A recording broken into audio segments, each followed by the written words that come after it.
ایسے ہوتے ہیں آج کل کے رشتے، ایک تڑپتا رہتا ہے اور دوسرے کو فکر تک نہیں ہوتی۔ جو لوگ جھک جاتے ہیں وہ کمزور نہیں ہوتے، بس ان میں رشتے نبھانے کی چاہت دوسروں سے زیادہ ہوتی ہے۔ رشتہ ہمیشہ وہی کامیاب ہوتا ہے جو دل سے جوڑا جائے، فرصت یا ضرورت سے نہیں۔ آج کل رشتہ دار ان لکڑیوں کی مانند ہو چکے ہیں جو دور ہوں تو دھواں دیتے ہیں اور اگر اکٹھے ہوں تو آگ لگا دیتے ہیں۔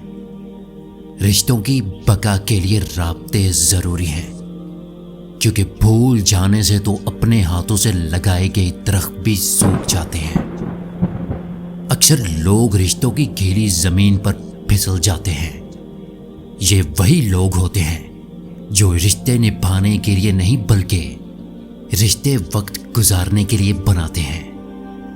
جب تعلق ضرورت کے ہوں تو ان کی یاد بھی ضرورت کے وقت ہی آتی ہے۔ زندگی کا بہترین رشتہ وہی ہے جو ناراضگی کے بعد معمولی سی مسکراہٹ کے بدلے رشتہ پہلے جیسا ہی ہو جائے۔ ہمارا وہ ہر عمل جو رب کو ناپسند ہو وہ گناہ ہے۔ جب عزت اور ذلت رب کی طرف سے ہے تو رنج و راحت بھی رب کی طرف سے ہے، دولت اور غریبی بھی رب کی طرف سے ہے، زندگی اور موت بھی رب کی طرف سے ہے۔ تو ہمارے پاس تسلیم کے علاوہ کیا رہ جاتا ہے؟ رب جس پر راضی ہو جاتا ہے اس کی آنکھ پر نم کر دیتا ہے۔ انسان کو اپنی خوشی اپنے اندر ڈھونڈنی ہوتی ہے، بجائے دوسروں کے پیچھے بھاگتے رہنا اور دوسروں کی رائے پر انحصار کرنے کے۔ انسان کو اپنی ذات پر اعتماد کرنا سیکھنا چاہیے، کیونکہ ہم اپنے سب سے اچھے دوست اور جج ہوتے ہیں۔ زندگی میں ہر گزرتا پل کچھ سبق دیتا ہے، کچھ چھین لیتا ہے اور کچھ دے دیتا ہے۔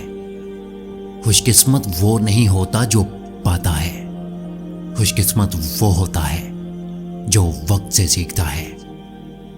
کبھی بھی کسی انسان کی طرف سے اپنی ناقدری پر کڑھنا مت، کیونکہ قدر و قیمت کا تعین ہمیشہ وقت کرتا ہے۔ اگر تم انسانی رویوں میں الجھو گے تو زندگی بھر الجھ کر رہ جاؤ گے۔